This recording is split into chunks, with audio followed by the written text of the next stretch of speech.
donc je m'appelle Sophie Delaubier et je suis professeure de français au collège et au lycée. En ce moment, dans une association qui scolarise à domicile des enfants en difficulté, malades, souffrants.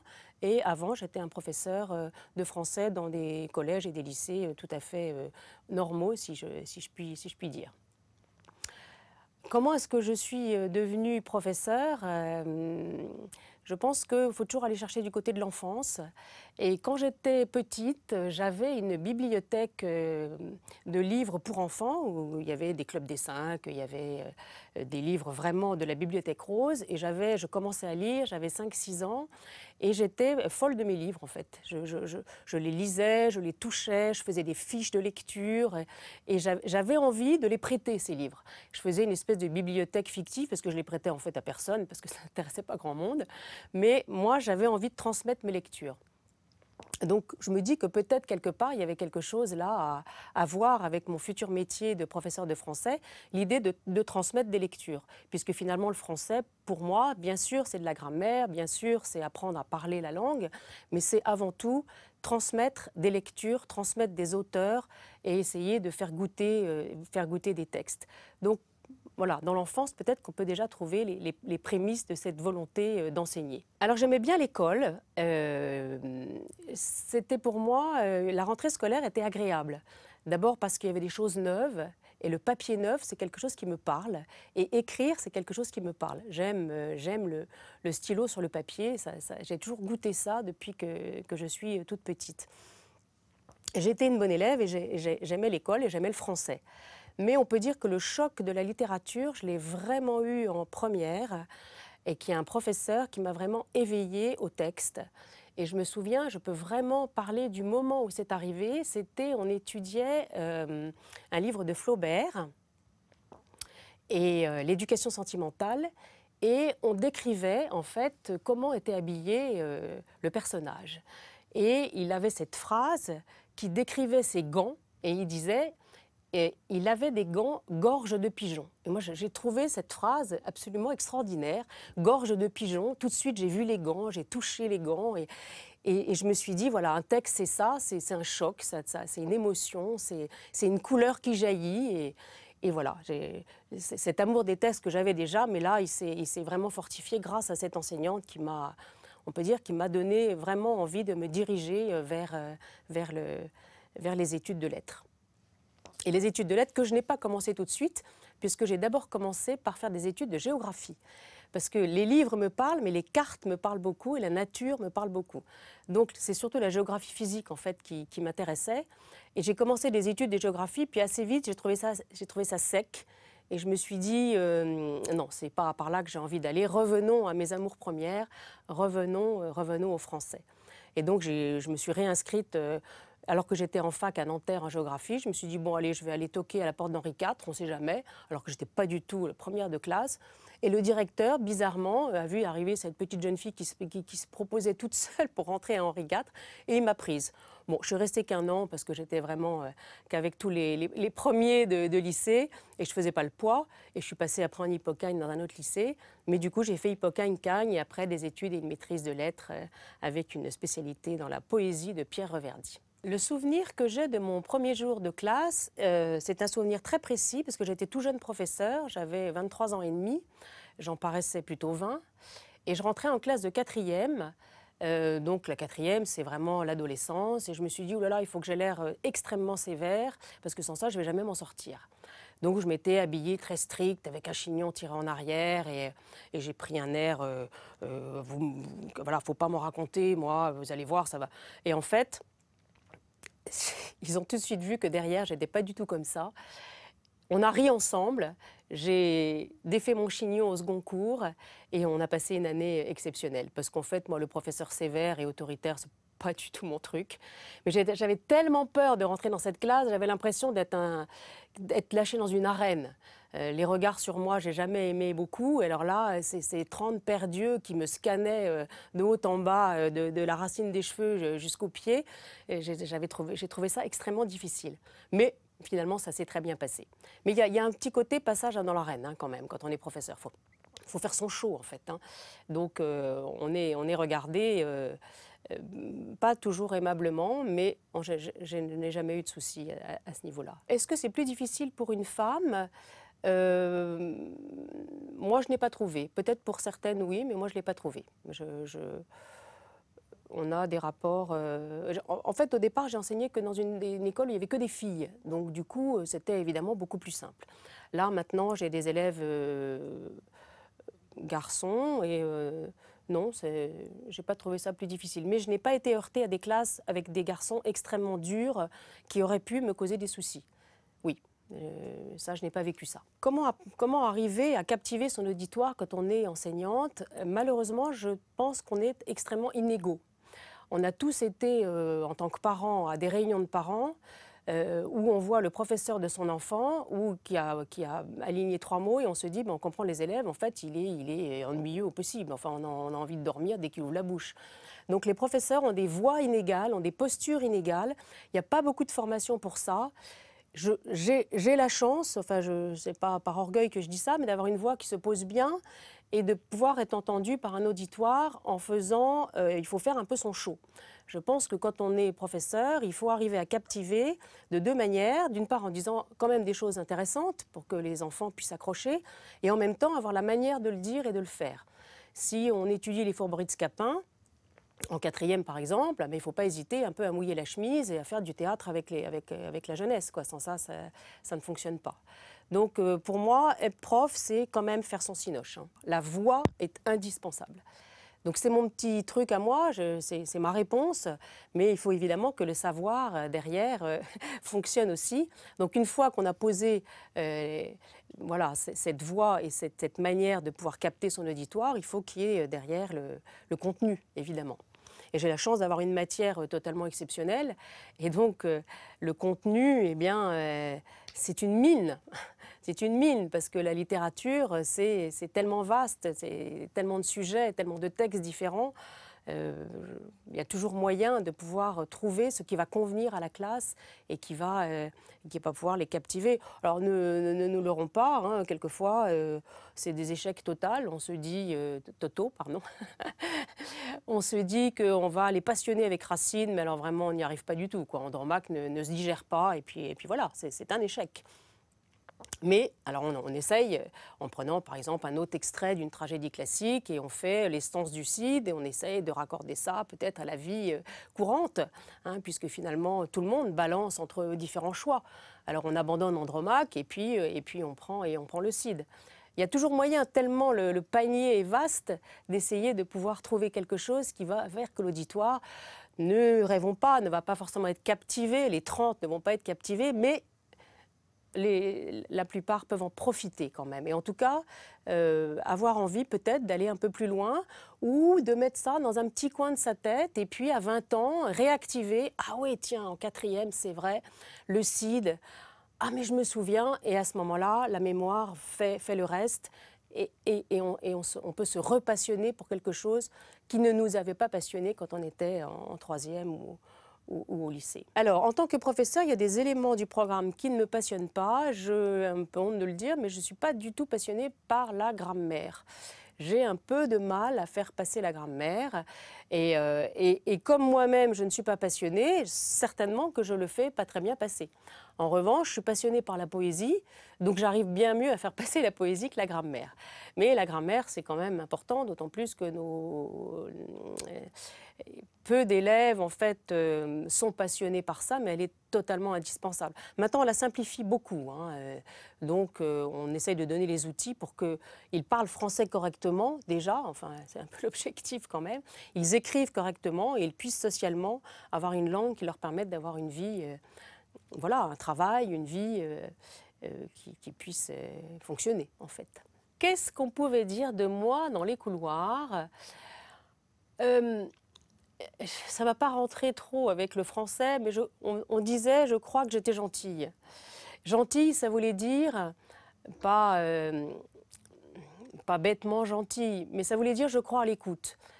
Peut-être que ma qualité, ce serait de prendre les élèves comme ils sont et surtout d'écouter les élèves parce que il faut profondément aimer la jeunesse pour pouvoir faire ce métier. J'ai un moment dans ma carrière, je n'ai plus été professeur, j'ai été responsable de niveau dans un collège parisien, enfin pas parisien, de la banlieue parisienne, et j'étais responsable de tous les quatrièmes. Donc je gérais à la fois les professeurs, à la fois les élèves et à la fois les parents. Et gérer des professeurs, c'était ce qu'il y avait de plus difficile, parce qu'il y a pas tous les professeurs, mais certains professeurs quand même, disaient que c'était mieux avant. Ah, on a perdu ça. Ah. Et je crois que si on enseigne comme ça, c'est raté. Ce qui est passionnant dans la jeunesse, c'est que justement, elle a des tas de choses à nous apprendre. Et c'est à nous de nous mettre quand même à l'écoute de la jeunesse et pas la jeunesse tout le temps de se mettre à notre écoute. On doit vraiment faire un effort d'adaptation. Il y a un texte de Montaigne que j'aime beaucoup qui s'appelle De l'éducation, qui raconte ça très bien. Et donc ça date quand même un peu. C'est un texte qu'il avait écrit pour Diane de Foix qui allait avoir un petit garçon, pas une petite fille, un petit garçon. Et donc il lui expliquait que en fait, être un bon précepteur, c'était se mettre à l'allure de son élève. Et donc, moi, c'est un texte qui me parle beaucoup. Et pour revenir à la question, qu'est-ce qu'on dit de moi dans les couloirs? J'essaye de me mettre à l'allure de mes élèves. Donc, derrière la gentillesse, c'est ça.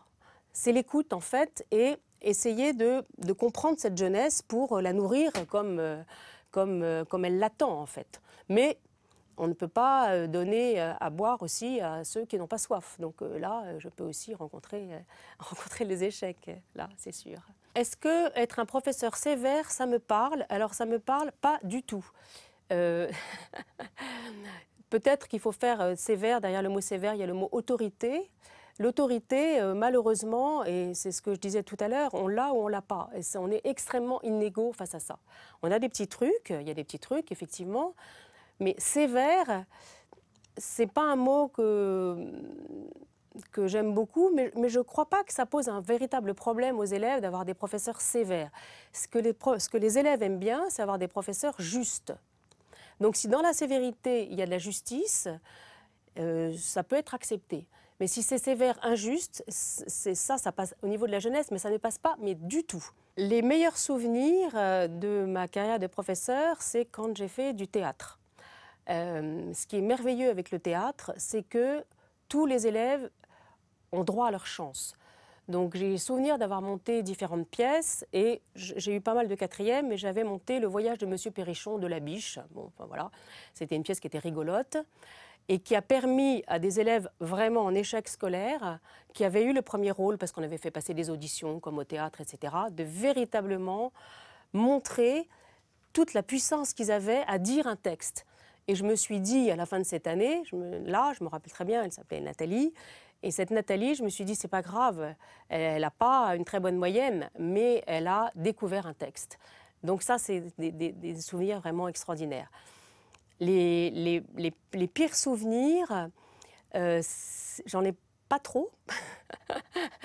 J'ai plutôt que des très bons souvenirs. J'adore mon métier, donc j'ai plutôt des très bons souvenirs. Les pires souvenirs, c'est quand je sens qu'un élève, je l'ai perdu, quoi. Enfin, ça c'est des... Je l'ai perdu, il ne s'intéressera pas, jamais. Enfin, c'est raté, quoi. Donc ça, c'est cet échec-là, oui, ça me fait mal. C'est pas un souvenir précis, mais cet échec de ne pas y être arrivé, oui, pour l'élève lui-même, la personne de cet élève-là, ça me fait mal. J'ai enseigné donc de manière traditionnelle dans des collèges. Et puis, il se trouve que mon père est tombé malade et que j'ai été le voir à l'hôpital relativement régulièrement. Et un jour, il était dans sa chambre, il dormait, donc j'ai pris le temps d'aller me promener dans les couloirs. Et je suis montée comme ça dans les couloirs de l'hôpital et j'ai atterri en fait à l'étage des enfants. Et toutes les portes étaient grandes ouvertes. Et ça m'a totalement bouleversée de voir ces enfants sur les lits d'hôpital. Et je me suis dit, mais comment apprennent-ils? Comment ont-ils des cours? Ils ont la peine d'être malades. Est-ce qu'ils auraient cette double peine aussi de ne pas pouvoir aller à l'école et surtout de ne pas apprendre, quoi, parce que c'est là tellement important à cet âge-là d'apprendre. Et ce jour-là, je me suis dit, je vais quitter... Enfin, c'est pas forcément ce jour-là que je me le suis dit, mais ça a cheminé, en fait. Et j'ai eu envie d'enseigner autrement et de me tourner en fait vers ces élèves-là pour voir quelles possibilités ils auraient de recevoir un enseignement. Donc j'ai farfouillé sur Internet. J'ai vu que quand ils étaient à l'hôpital, en fait, il y avait des possibilités d'avoir l'école à l'hôpital, mais quand ils n'y étaient plus, eh bien, il n'y avait pas grand-chose. Et en cherchant, j'ai vu qu'il y avait une association qui s'appelait Votre école chez vous, qui dispensait à domicile des cours pour les enfants qui étaient malades ou souffrants ou qui n'avaient plus de possibilité d'aller à l'école. J'ai pris mon téléphone, j'ai appelé et j'ai dit, voilà, j'aimerais travailler avec vous, est-ce que ça serait possible? J'ai été reçue par la directrice, un entretien un peu puissant quand même pour voir mes motivations et qu'est-ce qui se passait. Et l'année d'après, j'ai été embauchée dans cette association sans aucun regret, avec donc une possibilité d'aller enseigner auprès de ces enfants en allant à leur domicile, chez eux, pour dispenser les cours de français à un bureau ou au bord d'un lit parce qu'on ne peut pas se lever, de manière tout à fait académique puisqu'on est suivi par l'éducation nationale et de les emmener, on a la possibilité de les emmener au brevet, au bac, absolument comme les autres élèves. Donc j'ai laissé mon habit de lumière et l'estrade et j'ai revêtu un autre habit tout à fait passionnant aussi qui me permet de dispenser l'enseignement du français auprès de ces élèves souffrants dans le cadre de cette association. Ce qui change fondamentalement quand on enseigne de cette manière, c'est qu'on n'a plus le groupe classe, qu'on n'a plus non plus la salle des professeurs avec possibilité de se réunir pour discuter, pour partager, etc. Ça, c'est ce qui change fondamentalement. La deuxième chose qui change un peu aussi, c'est que chaque enseignement est adapté à l'élève. C'est-à-dire que si par exemple on a 3 secondes, ce qui va fonctionner pour un seconde, un autre, du fait de sa souffrance, de sa maladie ou son handicap, ne pourra pas l'appréhender de la même manière. Donc, ce qu'on a préparé ne va pas fonctionner de la même manière pour les 3 secondes qu'on aura. On doit adapter en permanence notre enseignement. Ça change fondamentalement. Le fait d'être seul à seul, de ne plus avoir de classe et de devoir adapter systématiquement à chaque fois, on peut dire, son cours. Lorsqu'on enseigne de cette manière-là auprès d'enfants qui sont souffrants, on doit avant tout rester professeur. C'est-à-dire que l'élève nous attend en tant qu'enseignant, pas en tant que psychologue, pas en tant que médecin, pas en tant qu'ami. Donc la difficulté pour nous, c'est de rester empathique absolument tout le temps, à l'écoute, mais d'être toujours dans notre rôle de professeur, puisque c'est ça qui va le raccrocher à la vie.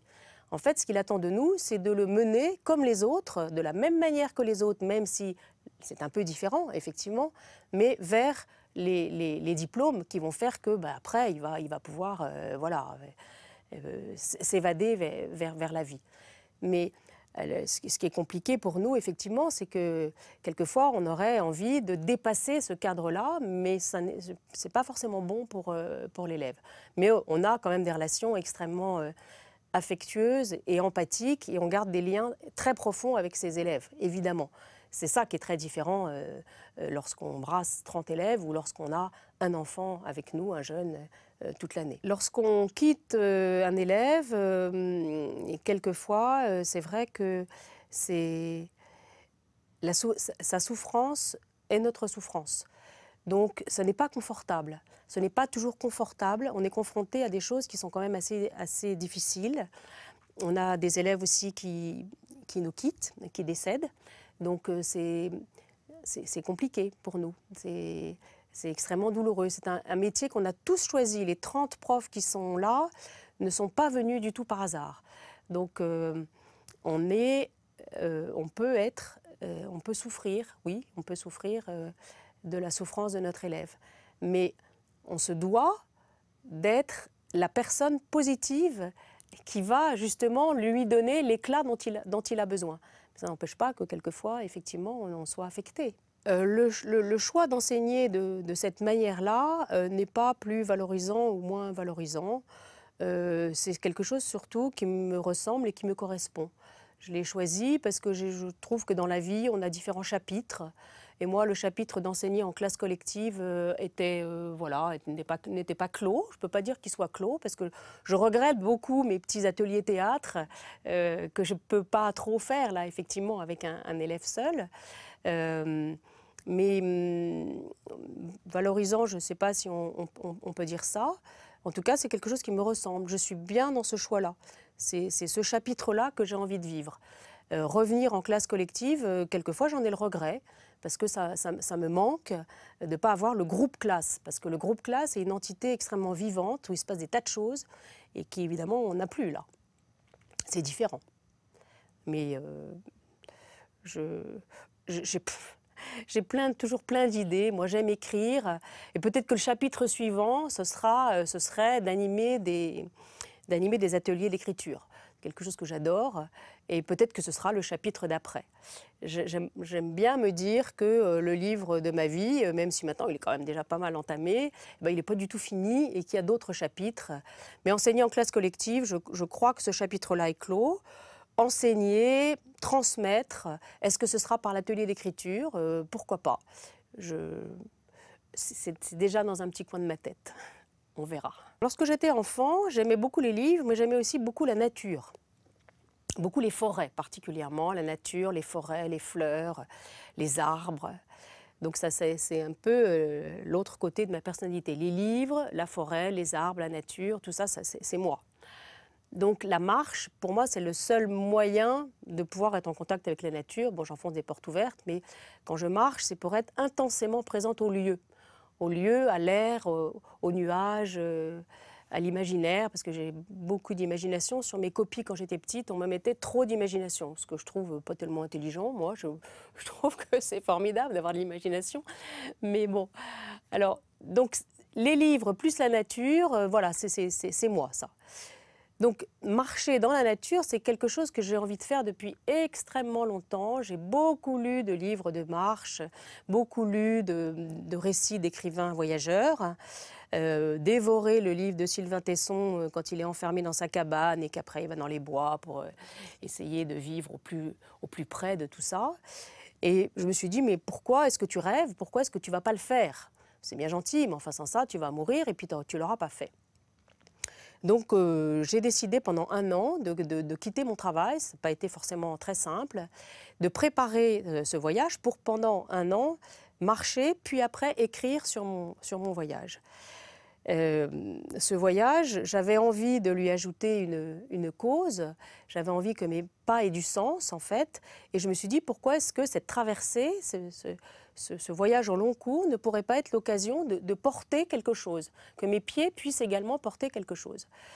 Donc je n'ai pas été chercher extrêmement loin à ma cause et j'ai évidemment pensé tout de suite à votre école chez vous et je me suis dit pourquoi est-ce que je ne traverserais pas la France en essayant de faire connaître votre école chez vous, qui est mon association qui n'existe qu'en Île-de-France et maintenant qui a une antenne à Rouen, pour montrer qu'il existe une alternative pour les enfants qui n'ont pas d'école, enfin qui sont alités, souffrants, malades, voilà.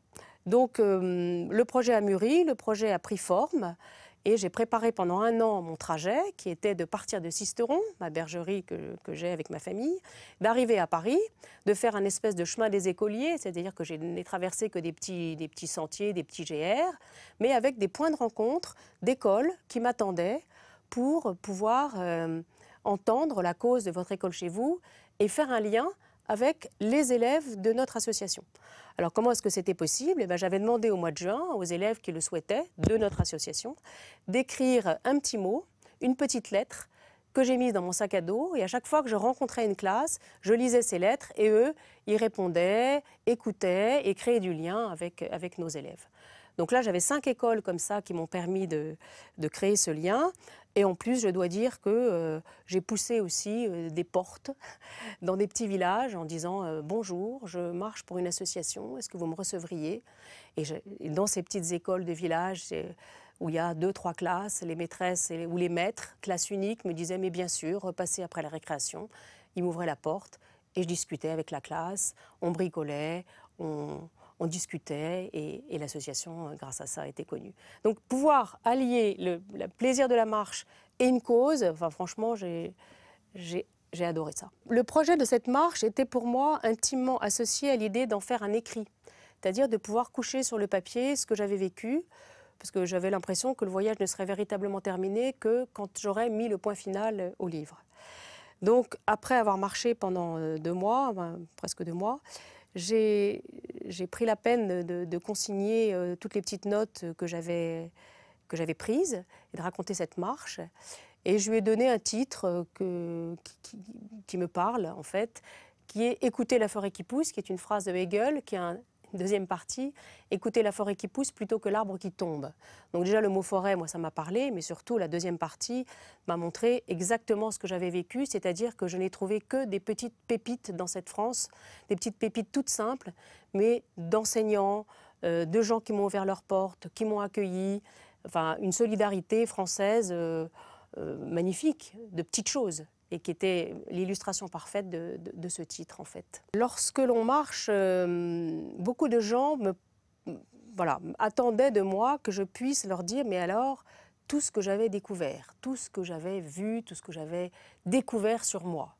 Et donc on me disait ça va être extraordinaire ce voyage, tu vas apprendre formidablement, tu vas t'introspecter. Alors, je les ai arrêtés tout de suite la première semaine parce qu'en fait, on ne pense qu'à ses pieds, qu'à ses muscles, où est-ce que j'ai pas mal, est-ce que je vais y arriver, est-ce que c'est difficile, etc.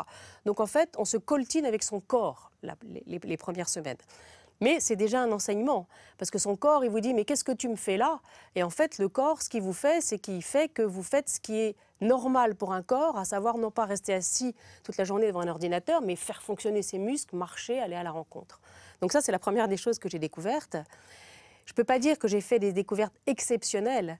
Ce que je vais dire va paraître extrêmement petit, mais la découverte principale quand on marche, puisque c'est lent, puisqu'on va au rythme du pas, puisque chaque chose est goûtée extrêmement lentement, c'est-à-dire le contraire de la vie que l'on mène, c'est absolument la magie de l'instant.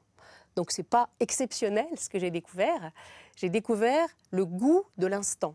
Chaque minute est passionnante. On ne sait pas ce que va être la suivante, c'est pas grave, on la vivra de manière passionnante aussi.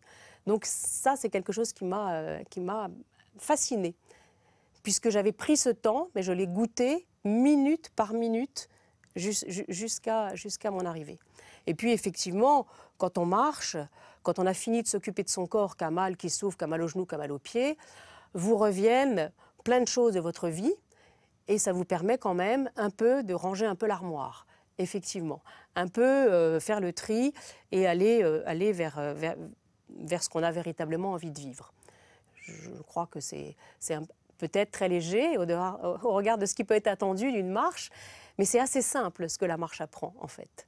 En tout cas, on est vraiment reconnecté avec soi-même et j'ai eu l'impression totalement de me ressembler et d'être moi-même, d'être présente à moi-même avec ce que je suis véritablement, être dans ma vérité en fait. Voilà. Un professeur, on se dit toujours que c'est celui qui va apprendre. Donc comme je le disais tout à l'heure en citant Montaigne, certes, le professeur va apprendre, mais il fera mal son métier s'il ne fait que transmettre et apprendre. Ce qui est passionnant aussi dans ce métier, c'est que d'abord, l'élève, évidemment, vous transmet aussi quelque chose. D'abord, peut-être que ça ne se dit pas ça, mais l'élève, quand même, il vous transmet sa jeunesse. Lorsqu'on est enseignant, c'est une manière de ne pas vieillir, quelque part. Parce que comme on est en permanence avec ce qui bouge, avec ce qui fait la vie, enfin, les 15, 18, 12 ans, enfin, ça bouillonne. Donc on est obligé de ne pas vieillir. Sans ça, si on a un vieux crouton en face de 10, 12, 15 ans, enfin, ça ne fonctionnera jamais. Donc on prend leur énergie, en fait, quelque part. Être professeur, c'est une manière de rester jeune, on peut dire ça comme ça. Il vous empêche de vous encrouter. C'est ça qui est aussi intéressant quand on est enseignant. Oui, bien sûr, nous, on leur transmet ce savoir, mais eux, ils nous transmettent ce bouillonnement de la vie qui nous empêche d'être rigidifiés. Et c'est un truc que j'aime bien, ça.